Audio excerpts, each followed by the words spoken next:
Reunion at Santiniketan. এটা শুধু trip ছিল না, এটা ছিল বহুদিনের প্ল্যান। উদ্দেশ্য ছিল হারানো বন্ধুত্বের মুহূর্তগুলোকে ফিরে পাওয়া। সাথে ছিল পুল পার্টি এবং রামশ্যাম ইকো রিসোর্টে থাকা একটি সুন্দর রাত।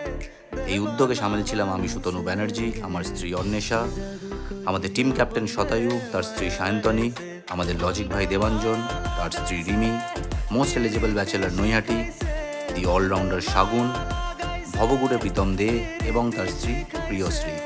সাথে ছিল বাউল গানে ভেসে যাওয়া, আদিবাসী নৃত্যে পা মেলানো, পলাশবনির অপরূপ সৌন্দর্য, সাথে হারেম প্যান্ট পরে ফটোশ্যুট।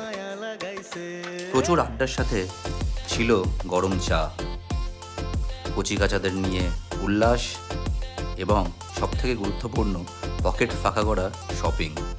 এক রাত রামশ্যাম রিসোর্টে থেকে আমরা ফিরেছিলাম ঝুলিভর্তি স্মৃতি নিয়ে।